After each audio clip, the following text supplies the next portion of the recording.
All right, ladies and gentlemen, I am what you need. You're watching my channel.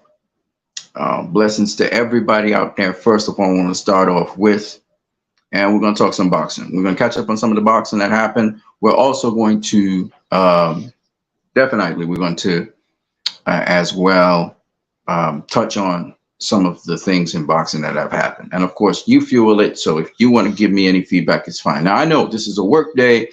Some of you guys are at work right now. Some of you on a lunch break or something. I understand that. So I understand if people don't come through or they do come through. But first of all, let me throw these things in. One, if you want to support the channel, the link is in the chat section. All right. Secondly, if you want to be a guest on here, you want to come in here, say your piece, show your face, you can also do that. The both links are in the chat section of the stream, so you can always check that out. All right.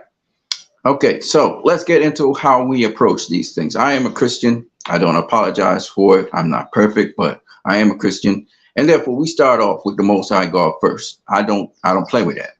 God come first. He always start. So usually the very first video, once it's not a short, the very first video of my channel always acknowledges the Most High God. So that's how we start. After we're finished with scripture and we explain a little bit about it, we'll go into the fights. Upcoming fight, Canelo versus Charlo. We'll also look at upcoming fight, Haney versus Prograis. These are now, we know these are certified fights that are going to happen. And we're also going to talk about some failed fights, like, for example, Stevenson versus Frank Martin. We'll talk about some of the fights that happened in the past. We didn't talk much about Eubank versus Smith, the rematch. And we didn't talk about Usyk's win over Daniel Dubois, what I thought about it and what you guys might have thought about it as well. We'll also talk about why boxing will always exist as a worldwide sport, why it will not ever die. We're going to talk about that. All right. So that's what we're going to go into. You guys know what the plan is. You know the schedule. We'll get into it one time. We're going into the scripture right now. It comes from Isaiah, the book of Isaiah, chapter 12, verses 1. It says, praise 1 and 2. Okay. It says, praise the Lord. He was angry with me, but now he comforts me. See, God has come to save me. I will trust in him and not be afraid. The Lord God is my salvation and my song. He has become my salvation. He said it twice. He said, the Lord has been my salvation and my song, and it's become my song. All right, let's get into it. Let's talk about what that means. All right. Cool. We back. All right, cool. I had a problem with the server a little bit. One. First of all, this guy had to go through some difficulty. Okay. This person's talking is Prophet Isaiah. And he's talking on behalf of Israel. And he's saying, he was angry with me, but now he comforts me. All right. What does that mean? I'm going to break down what I got to say. Let's think of God as the fans of boxing. And it's kind of one of the reasons why boxing as a sport will always survive. The fans are not pleased with the sport of boxing at certain points in time. And they will bemoan this and talk about boxing as a sport's dying. We're not getting the fights we want to get. They mad with the sport. Sometimes particular fighters in the sport, right? When you look at the fans as the gods, because I know they talk about the gods in boxing, but ultimately the god that drives and fuels boxing is the fans. We sort of drive boxing. Without fans, there'll be no boxing. You hear that all the professionals in the sport of boxing say that, whether it's the trainers, whether it's the managers, whether it's the boxers themselves, they're going to say, without the fans, I am nothing. Floyd Mayweather made millions off of fans. Okay, whether they were fans of him or not, they were fans of boxing, and this is what fuels it. What I'm doing, this video here, whether you think it's insignificant or not, it is fueling the sport of boxing because we're talking about it. We're fans. We talk about the sport. This is what carries the sport now. Therefore, ultimately, the real gods in boxing are not the powers that be that determine fights, managers, the people, the promoters. They're not really the real gods. I'll tell you why. the people who put money into boxing, yes, you have the sponsorships and the companies and all that, but the people actually put money into boxing that keep the sport alive and even keep it relevant and even keep it interesting are you guys. You guys keep the sport alive. You know, I'm gonna say two very important things. First one is never think that your statements or your contributions are insignificant. They'll make you they'll try to make you believe that, but it's not true. Every little bit counts. Every little bit tips the pendulum one way or the other. You know, to become a millionaire, you have to start off with cents. 1 cent. 1 cent, 1 penny. Because guess what? 100 million pennies makes $100 million, and $100 million, $100 million. It doesn't matter how it's made. Banks make interest off of pennies and quarters and dimes, but they got so many people that invest in them that they make money. So understand your contribution to the sport of boxing is valid. I don't care what your opinion is. Your opinion could be the most wackest opinion. The fact that you even express it shows interest in the sport, and that's what keeps it alive. And I might as well go to the last topic that I wanted to cover, which is, oh shit, that's the wrong thing. Hold on a second.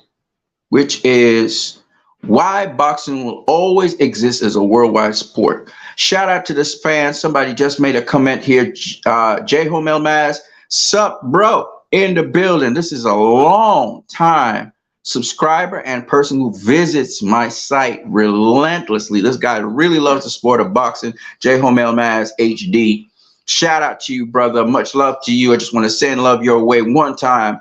I hope everything's working out in your life. Everything's going well. And if not, I pray that it happens. And J. Homel Maz had a nice comment here, and we're going to go into that, brother. Everyone is ducking Shakur. The only one who was smoke is Edwin De Los Santos. Okay, we'll see.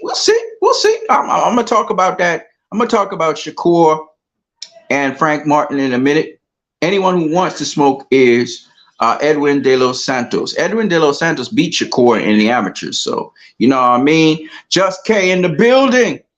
Just K in the building says salute. I say salute to you, my brother. Without you, there'd be no people discussing boxing. There'd be no sport of boxing. There'd be no nothing. You know what I'm saying? J-Ho Man says, thanks, bro. Hey, man, pound back at you. You know what I'm saying? Because without you guys, you know, a lot of professionals, including the social media influencers like myself, we would not make no money. Believe it or not, I do make money off of this. So I just want to let you guys know this. I'm not being an apologist or anything. I'm going to let y'all know. This is what I do it for, really, to make money. Even though I am a Christian, I do use these platforms, and people donate to my channel. But you have to understand, even you, Just K, and even you, J. Hillman Miles, even if you never subscribe, you never donated to my channel, you just by driving that traffic and just by keeping the topics going and keeping talking, you actually drive traffic to my channel. Strange as it is, you guys are long time diehard supporters of this channel. And it's the same thing with the sport of boxing. It's when you guys stop talking about it. It's when you guys stop engaging with it. That's the only time the sport of boxing will die. And it's never going to happen. I'm going to tell you a reason why that's going to be the case. And it's just what it is. And so if you guys even open up a channel on here, YouTube, now I'm going to tell you, it's not easy because you don't always get money. It's not, money doesn't just flow in like that. Okay, so even if I have made over the course of having my channel for 10 years, I've made over $50 million, over $50,000 on my channel. It didn't come directly all the time. And I'm talking US. Okay, I'm just telling you guys how lucrative this thing is, but it doesn't all come at once. Okay, you have to understand that. So, but having said that, I'm now having more structure with my channel and stuff. People was just donating to me. I mean, people donated to me for all over the world for all kinds of different reasons. And I'm talking, sometimes they would donate tremendous sums of money within 1 month. And I'm not all saying all of this, not to say that I'm tooting my own horn, but I'm just telling you, social influencers, they do make money off of this, right?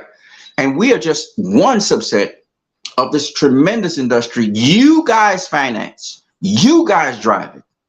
I want you to understand, and if you guys need any tips on opening up a channel or whatever, I'm willing to help you guys out with that, because some of you know your boxing and you give a different perspective, a different view, and it's there to be made. And let me say something about this. I don't even have the luxury of being paid by YouTube. Google does not pay me. Okay, Google does not pay me, right? It's directly coming from you, the fans who donate money to my channel. So that's as amazing as it is. If Google was paying me, I'd probably make even more money. Now, I'd even care more about views. You know what I'm saying? But I'm saying all of this because I want you to understand why the sport will always survive. Okay, so let me explain something. People love fights. People love violence. There are a few things that will never change.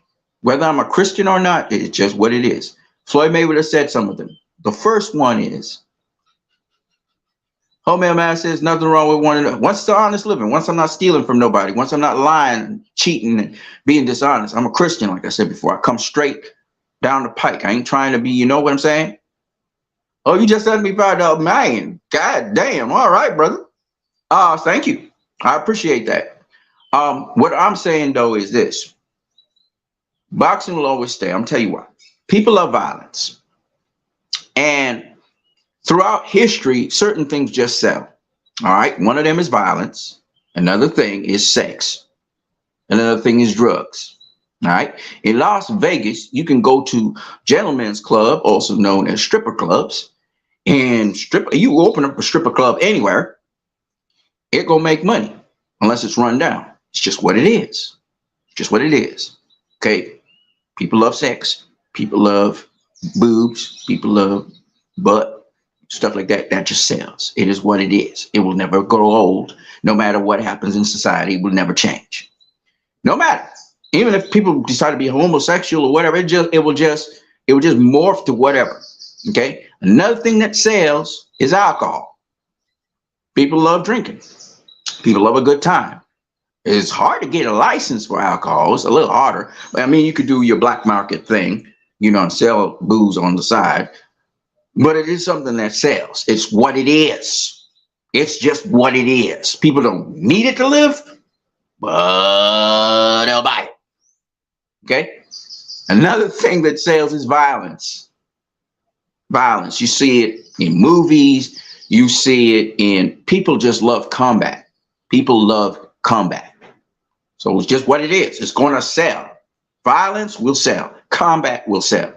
The thing about boxing that makes it something that appeals to people even more is the fact that it's somewhat cerebral. It's not just go in there and throw punches and wing it and people watch. I mean, people will watch people fight anyway, but it's a little bit, it's a tier above all the other combat sports out there. You got kickboxing out there. Yes, kickboxing also you see cerebral, but boxing is a specialized sport, right? The major weapon that is thrown is the hands, but there's so much more of the sport of boxing than just throwing your hands at people, because you have other weapons that you can use which involve other parts of your body.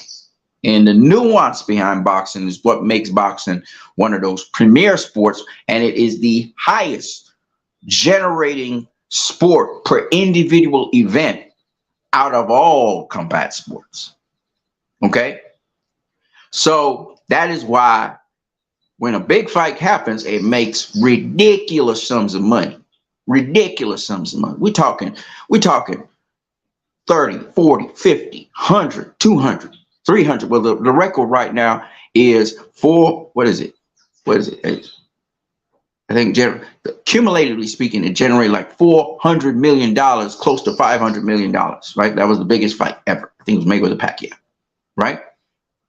That literally, that's a lot of money. That's a lot of money. That's like getting into film territory. We've never crossed the $1 billion mark. I don't think we even crossed our $500,000 mark with boxing, but with one event, listen to me, one event on one night to generate that kind of money Nothing even compares to it. Nothing. Not movies. Movies don't generate, you know, half a $1,000,000 in one sitting, in one night. Over a weekend that could happen. You know what I'm saying? A couple nights. But one night ain't nothing like boxing. All right. So you best believe this sport ain't going nowhere. Okay. What you have to understand is in between the big fights, we got a lot of big fights this year.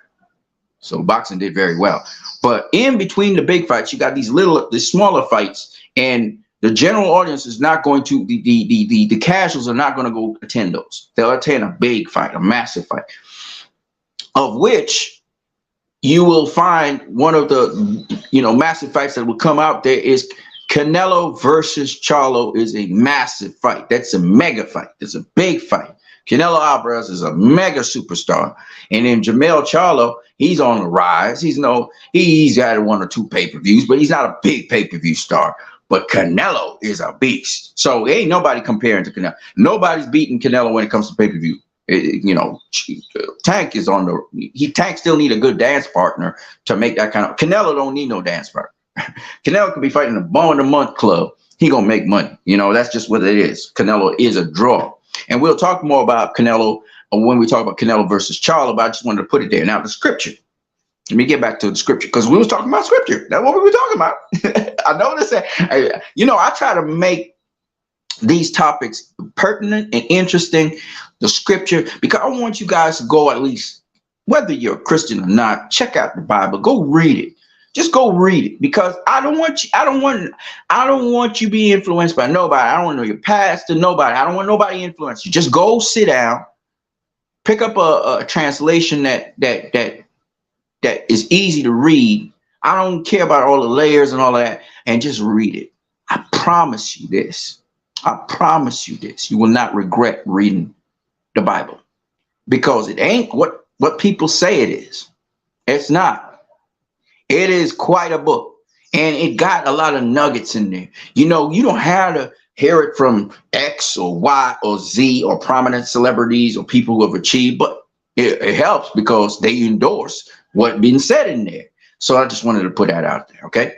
So anyway, so when it says the Lord was angry with me, boxing saying some of the fans was angry with me because they are gods. They're the real gods. Right? Because they're the ones, if they decide I'm not messing with you, I'm not effing with you no more, and they go their way, it's over. Just like that. Right? So you guys are the gods, not the powers that be that seem to be manipulating things in boxing. No, if you guys decide tomorrow, F this, I'm gone. Okay? I'm done with this. It's over. Period. That's just the way how it goes. A lot of times, in entertainment, particularly entertainment. What is entertainment? Entertainment, and to entertain means to bring somebody in and to take care of them, right? That's the entertainment. So entertainment is heavily prerequisite on the consumer of the entertainment enjoying it, and then 2, continuing to support it.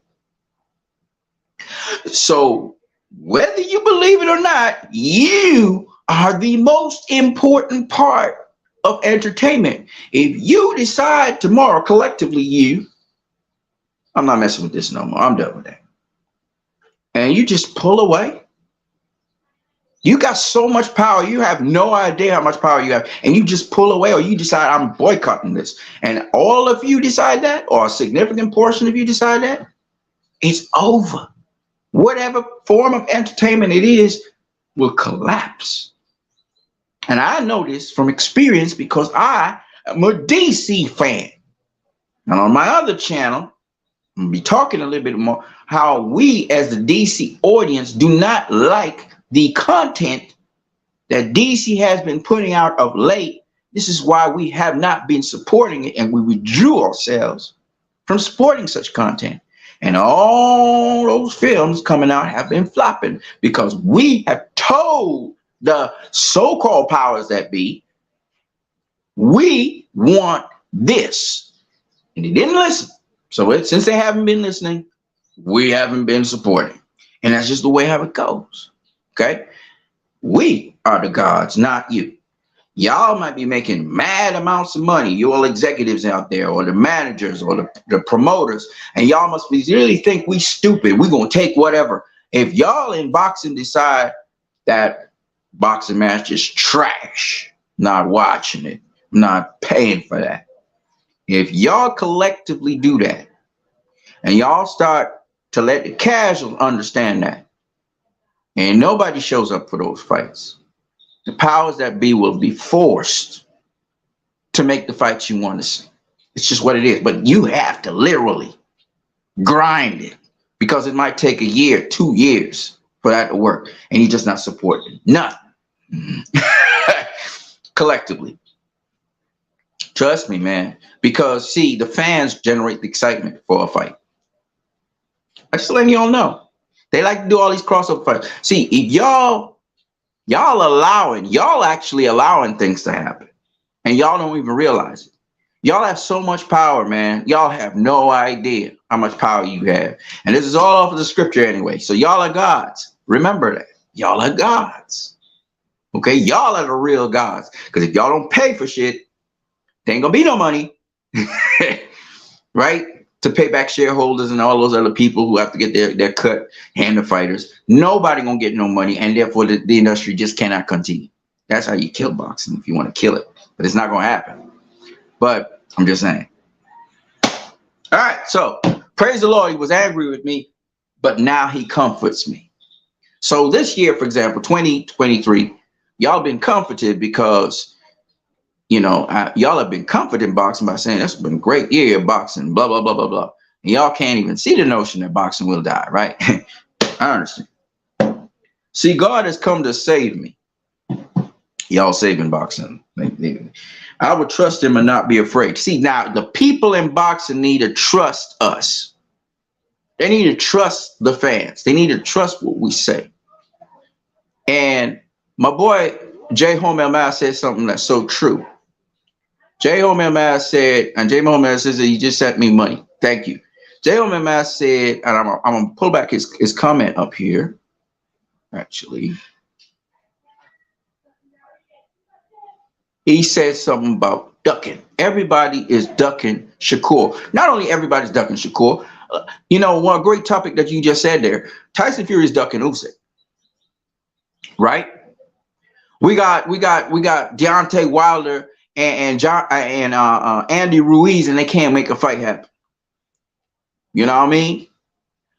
We have allegations that certain fighters are ducking fighters. Why is that happening? Because their promotional companies and their management don't want to make the fights. Right? And all I'm saying to you guys is we're seeing all this ducking and ducking and ducking and ducking. But if they listen and trust us, the fans, trust us, they'll make better fights and we'll get more money into boxing.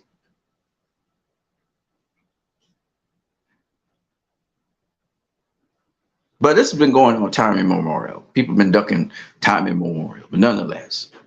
All right. So this scripture, now again, you can check it out. It's Isaiah chapter 12, verses 1 and 2. Two things said. It says, I will trust him and not be afraid. The Lord God is my strength and my song. He has become my salvation. He's my strength, my song. He's my salvation. He's become my salvation. You got to understand, man. I wish these entertainers and entertainment would trust their audience. Trust your audience. Listen to your audience, because a lot of times you spare yourself so much heartache and pain if you would just listen to the people who've been telling you what it is they want as entertainment. I'm not saying you can't do other matchups and do other things, be innovative and all, but do pay attention to the people and what they're saying to you, because sometimes you're not paying attention and therefore the people become disengaged. And what would have worked one way doesn't work. I think of Deontay Wilder versus Anthony Joshua. That fight is taking forever to happen. And the reason why that fight is a fight that fans wanted to see at one time, but they're not so hot for it now, is because both of them lost fights, right? Not to say that losing the fight doing, but I'm just saying that they lost fights when it was ripe. And listen to the fans, listen to them, and just try and make it happen. All right, so we got a big fight on the horizon here. We got Canelo versus Charlo. And I gotta give kudos to both these guys. Charlo ain't talking about how much he gonna get paid. No, once Charlo heard that Canelo wants a fight and it's possible he could be an opponent, he jumped on it one time. He didn't care about weight class. He didn't care about nothing. That's the mark of a real genuine fighter who's in control of his life as well, because he has his own promotional company. He stepped to it. I thought Devin Haney, when the opportunity arose for him to get a fight with George Kambosos, brother stepped to it. He stepped to it. He ain't talking about no money. If you got to get money cut, whatever. He stepped it because he saw the opportunity to optimize and to maximize on himself, as well as to put him in a position that is significantly better than he was before. Okay? So if you look at Charlo's attitude to take it on Canelo at 168, jumping up 2 weight classes, but to fight for what? The stake is undisputed. You don't turn that down. You take that opportunity. You take it because so we're going to get to that.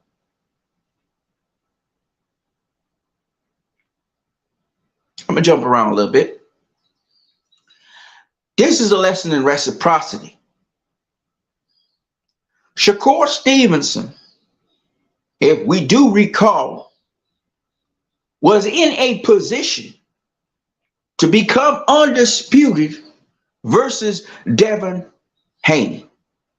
Devin Haney was the undisputed champion at 135.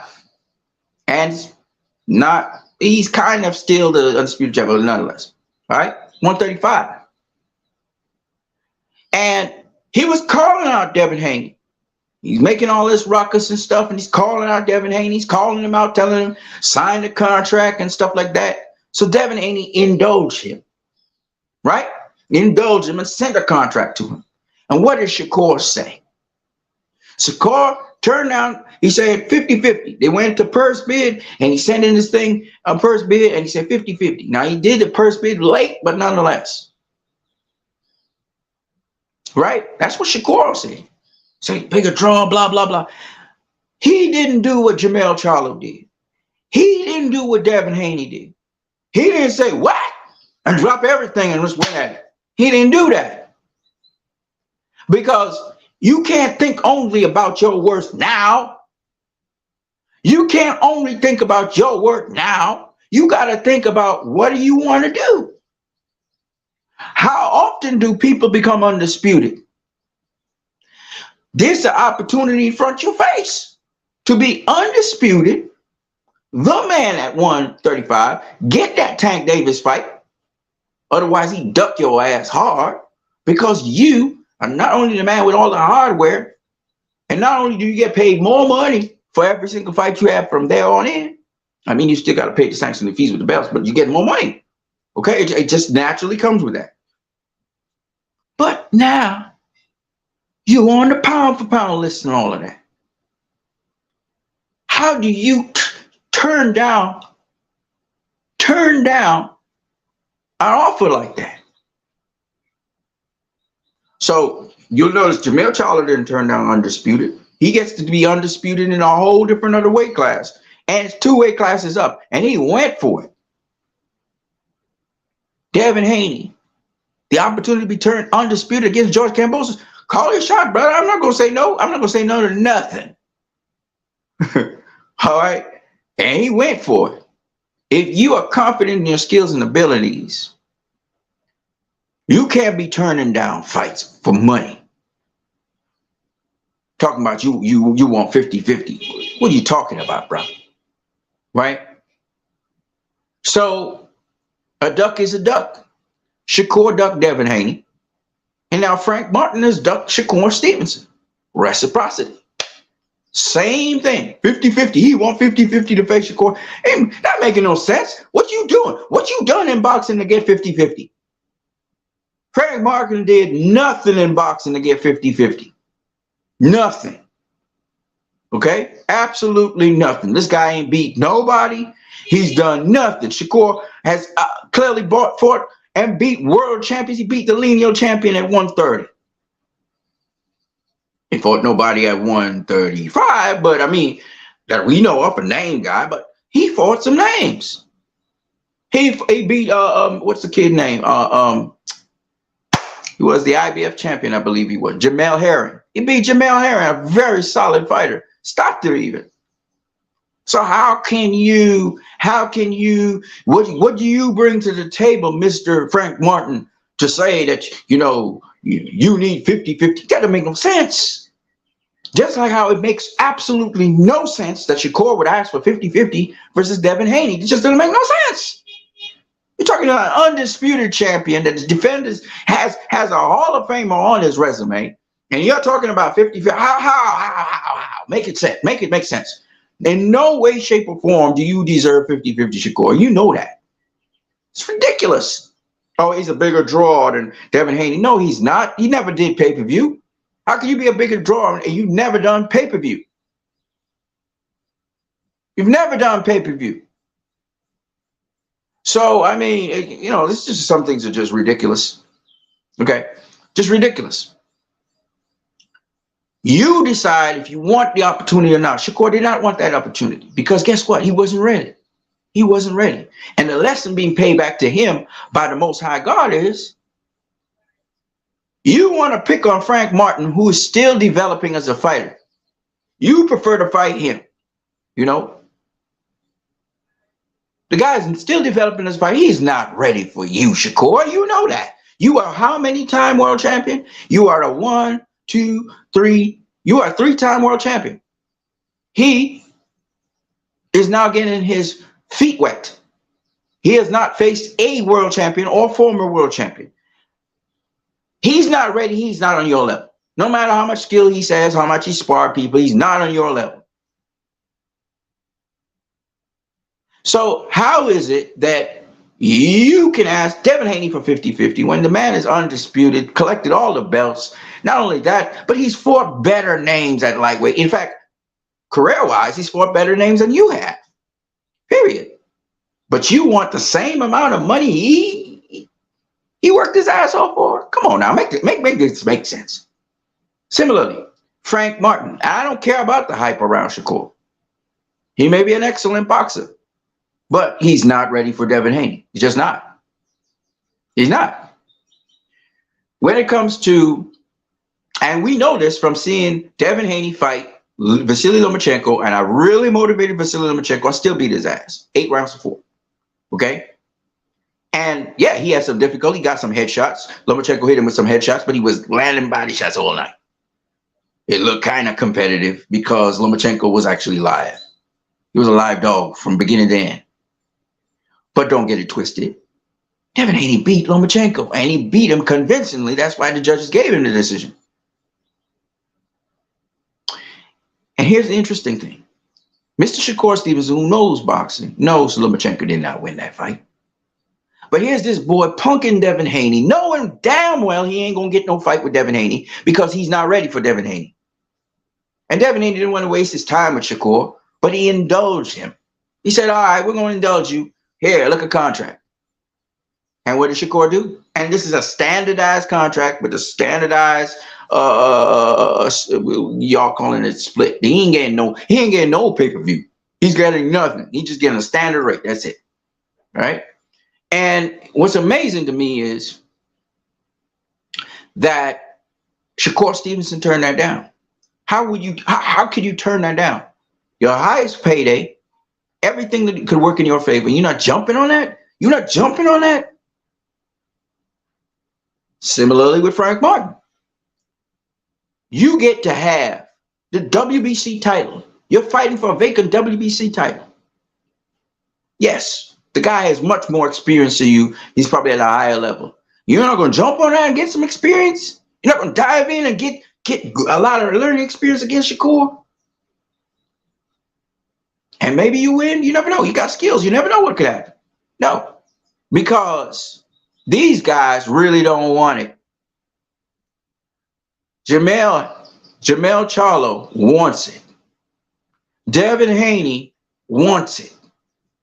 All these guys their minds are getting clouded by how much I'm supposed to get and what I'm supposed to get paid and my worth and all of that. And we as fans don't care about that. We as fans don't care about that. And we understand. But if you're really hungry, okay, if you're really hungry, you won't go for it. There's certain things in boxing that are just opportunities you ain't gonna get again. You ain't gonna get Canelo Alvarez offering Jermell Charlo to fight him ever again. That was a shot that comes and it goes. You never gonna face Devin Haney as undisputed champion. Well, the time is gone, so Devin Haney's not gonna ever be undisputed champion at 135 ever again, because he's fighting Regis Prograis at 140. That opportunity is never gonna come again. It's just not. That was an opportunity of a lifetime, and Lomachenko understood that.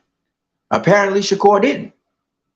He thinks, oh, well, I'll meet Devin again later on. Yeah, but that opportunity is gone. It's gone. Whether you were ready or not ready for it, it's gone. So everybody wants to talk about, everybody's ducking Shakur. Same thing with Terrence Crawford, same kind of talk. Everybody's ducking Shakur. Nobody's ducking Shakur. Well, that boy, Frank Martin, ducked him, but he wasn't ready for Shakur. Let's be realistic. If you wanted to test the water, see how great he was, you'd face Shakur. But Shakur wasn't ready for Devin Haney. That's real talk. He won. And his handlers knew it. I'm going to tell you who Shakur is going to face next. They're talking about this guy. They're talking about Shakur facing Edwin Santos. Edwin Santos ain't ready for Shakur either. The guy who's ready for Shakur right now is Jermaine Ortiz. That's the proper matchup. Not Edwin Santos. Edwin Santos just got into boxing. He's now having his feet wet. He ain't ready for Shakur. But Jermaine Ortiz is ready for Shakur. He faced Vasily Lomachenko. Had a very competitive fight in which you could argue he eked it out, because of the early rounds. Lomachenko, of course, obviously came on strong coming down the stretch. But to tell me that Edwin Santos is ready for Shakur is like telling me that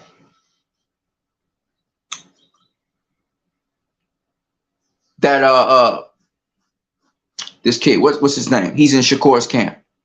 What's the kid name? I just can't remember his name right now. Very good silver medalist in the Olympics as well. But he would jump in there with Tank and he would win the fight. I'm trying to remember what his name is. Kashawn Davis. Now, Kashawn Davis would just jump in there with Tank Davis and beat him. That's not happening. Not anytime soon. Kashawn is still developing as a fighter. Edwin Santos, he's developing as a fighter. He went into, I think, a 10-rounder, and he did quite well. He jumped up, and he won against a very tough veteran. Nobody knocked out, and nobody has ever knocked out to this day. I'm just saying, you got to be able to understand there are levels to the sport of boxing. You don't just jump levels and succeed. It's like talking about Jake Paul beating somebody like a Canelo. That's not happening. All right, it's just not happening. There are levels in the sport. Jake Paul wouldn't even beat Ryan Garcia. He wouldn't beat Ryan Garcia. Ryan Garcia is a super lightweight right now. And if Ryan Garcia was to fight Jake Paul, Ryan Garcia would beat Jake Paul, right? Because it's just levels in the sport of boxing. Jake Paul is still what do you call those guys? He's not even a prospect. He's a rookie. He's a rookie. Okay, he's in between debutante and prospect. He's not a prospect. He's a rookie. He's in between those two. right? The reason why, what the kid name? Tyson Fury's younger brother beat him is because Tyson Fury's younger brother is a prospect. Jake Paul's not even a prospect. Jake Paul has beaten debutants, right? When he fought a guy with about 8 or 9 fights under his belt, who is a prospect, he got beaten. That's how there are levels to the sport of boxing. And he hasn't gone back and fight a boxer since.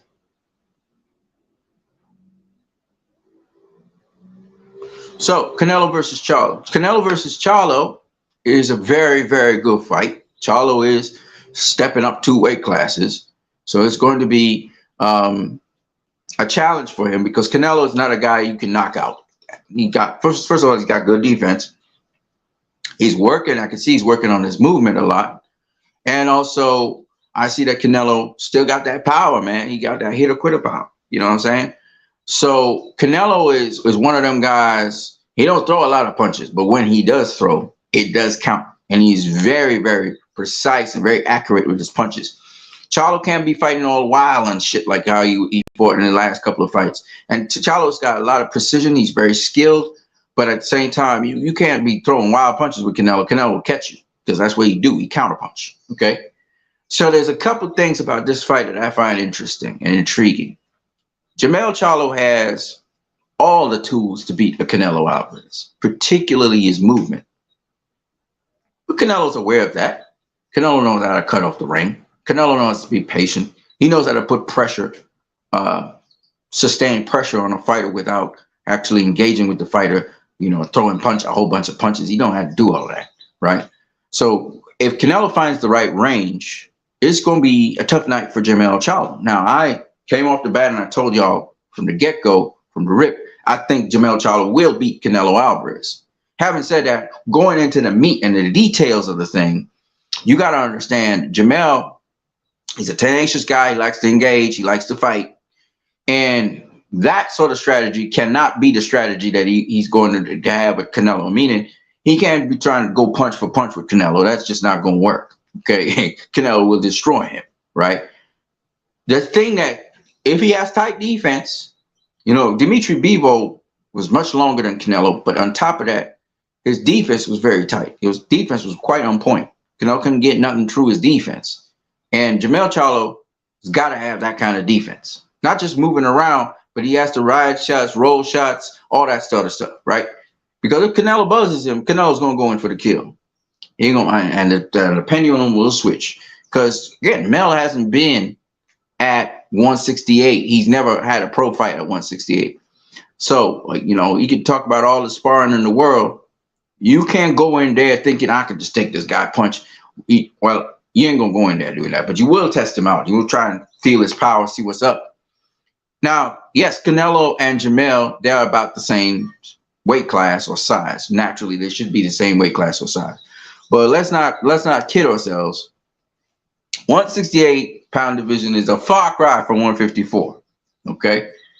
It's a far cry from 154. And if Mel is going up to 168, let's say he beats Canelo, I think he needs to stay at 168. Okay? So Mel, he gonna have something for Canelo if he can keep Canelo honest. That is, he gets his attention and he can keep Canelo honest. It's going to be a fight for him to win or lose. Not saying that Canelo isn't a fantastic fighter and his experience won't play a major key in this fight, but I think Mel has that foot activity and foot speed and footwork to make it a very tough night for Canelo and to get that victory, right? A lot of people talking about Mel not stopping Canelo, but Canelo got a lot of defense, so I don't really see Canelo getting stopped, but I could see Canelo being in a lot of trouble if Mel can put his punches together at certain points. But he has to be so strategic. He has to keep a certain kind of range. He has to keep Canelo a certain distance from him. I don't know if he's that disciplined that he can do that. And once he finds his preferred range, you can't allow Canelo to close range on you. Canelo has all kinds of little tricks he has to hyperextend people's arms and catch with spleen shots. He knows how to slip certain shots. He knows how to lead with his lead hand in different kinds of ways, feint you one way, go with it. Charlo is going to have to feint Canelo. He's going to have to feint him one way, go in another. You know, it can't be straight up and down, no special effects. You got to bring your special effects to the game because Canelo got special effects he brings to his game. So Mel is going to have to feint in one way, go with another thing. And you got to understand, Canelo is a boxer. He can read these things. He understands these things. So Mel going to have an interesting time. He going to have to be in control of his situation, the hype and everything. He going to have to check out Canelo before he try and fight him. You know, you can't be giving up range like that with Canelo. If you're going to establish your range, you can't give it up. And Canelo is going to be working for 12 rounds if it needs to be to close that range, close that distance, and get where he needs to be. You got to be half a step ahead of him all the time. You have to dictate how the fight will happen.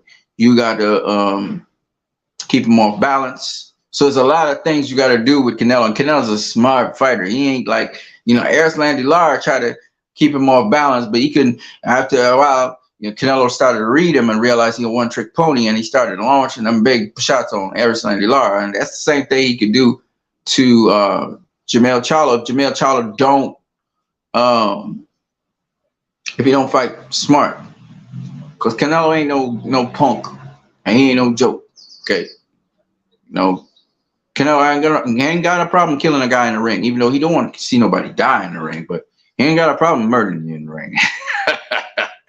Right? So, you know, it's not as straightforward as people think. You know, Canelo, he's slow, he's broken down. Nah, it ain't none of that. It's that Canelo, the problem with Canelo, if Canelo's light on his feet, and if he's boxing and moving, it's going to be a hard night for Charlo.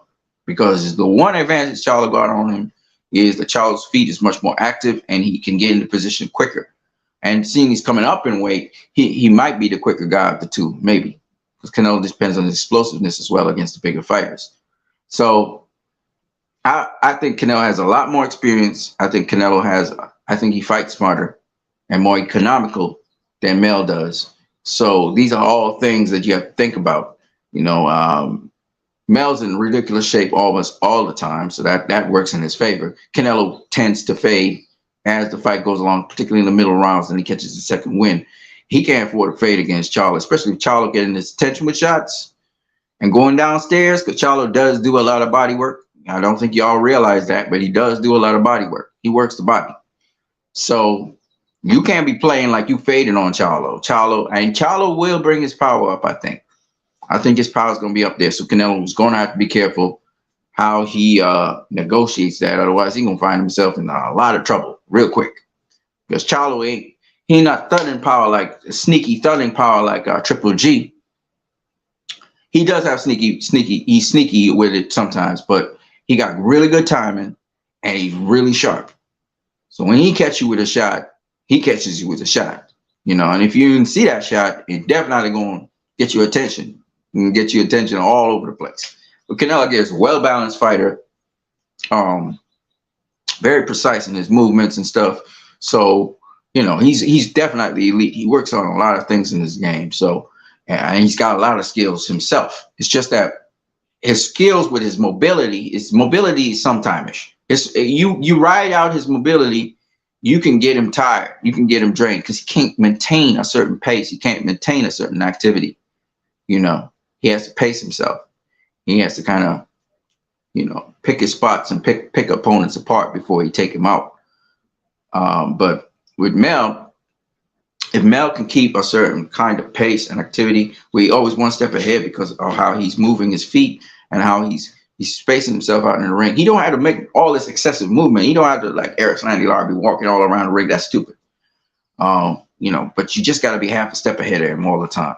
And that definitely will get you the victory. It's just what it is, you know. I think also Mel might be more composed than Caleb Plant. I think he's a better fighter than Caleb Plant. So I would really like to see that. Also, I don't know what's happening with Maul. If Maul's going to take on Caleb, that would be a good fight as well. At 168, Caleb did slap him. So hopefully those guys probably try and get some going together. But Canelo versus Charlo is a very, very good fight. Both fighters, I like them. I like them a lot. Mel's of late gotten, more power, and he's been utilizing his power. I've heard some people say that Errol Spence been juicing or some kind of thing like that. I don't think Errol Spence was juicing, and the difference between him versus Terrence Crawford was juicing because they both were tested. I don't think that was the case. I think Errol just was weight drained, which leads me to Eubank versus Smith Jr. Shout out to the comment section here. Mike Avocado is TBE. I ain't seen you in a long time, bro. Manny Pacquiao is still ducking Mike Alvarado. You still trolling too. All right, man. Yeah, I was gonna say that I think what happened in the Eubank versus Liam Smith fight was the same thing. Liam Smith was weight drained, such he couldn't really do too much, and he got stopped later on in the fight. Eubank looked great, but again, like Errol Spence versus Terrence Crawford, when you're weight drained, you're slower. Your reaction time is less. Your timing could be off. There's just a lot of things that could work outside of your favor. And you're fighting against a peak fighter who's really, they're peaking right now in the fight. It could be a slaughter. A lot of times, fighters like Roberto Duran, who lost a lot of weight to face Tommy Hearns, and it adversely affected him. He got knocked out. He can really do what Roberto Duran does. And people say, well, Hearns knocked out Duran, he will knock out this guy or that guy. But you forget that Duran lost a lot of weight just to make the Tommy Hearns fight. And the same thing happened with Liam Smith. He admitted he lost, I believe it was 80-something pounds or some shit like that. It was a lot of weight he lost to fight Chris Eubank Jr. at 160. So, I mean, that's what, he was out of shape and he had to lose a lot of weight in a short space of time, which was not good. So obviously that would make him sluggish. He wouldn't be at his best. Again, that has absolutely nothing to do with taking away anything from Chris Eubank Jr. He showed up as he was supposed to show up. Liam Smith signed the contract. He never pulled out of the fight or nothing. Kudos to him. So it is what it is. I just never talked about it, but I wanted to talk about it. So I think that Liam Smith was weight drained. Errol Spence was weight drained going into their big fights, and that's why they underperformed. I think Errol Spence is going to do better in the rematch. Definitely is going to do better if he's not cutting a whole set of weight as well. And sometimes, it comes down to like the last day, and you didn't do the right thing for the last day, and that mess up everything for your fight next. That's why there's a lot of things you got to get on point with boxing. Boxing's a sport where you have to have the proper preparation. You're not well prepared. It could be you did everything right down to the last couple of minutes before a fight. You went and did something stupid, some kind, mess up your hand or something. You know what I'm saying? Like with Floyd. And that could cost you the fight. It could cost you not to perform as you should. So that's why they tell fighters after, you resting during the week, you're doing the press conferences, whatever, and you're resting as much as you can, rest the body as much as you can, because you're going to go to war. You already did all the exercise and everything you needed to do. So just rest the body, make sure you get that weight off, make your deadline and rehydrate, and just keep your body rested before you go into the fight. Make sure you warm up and everything, that you're not rusty or you're sluggish or you're flat, and then you go in. So Liam Smith said he was flat against Chris Eubank, and he was flat because he was just weight drained. That's what happened. Body never got back the revitalization. I think Virgil Hunter talked about that also with Errol Spence, and it's true. Take nothing away from Terrence Crawford. He came on point. Just the other guy didn't show up. I think the same thing happened with Manny Pacquiao versus Floyd in a different way. I think Manny Pacquiao was supposed to get some pain medication, some shit like that. And so he would be numb. He just walked through all the punches, but that didn't happen. So he had a little bit more respect than he's supposed to have had with Floyd. So all of these little things, again, you can't blame Floyd for that.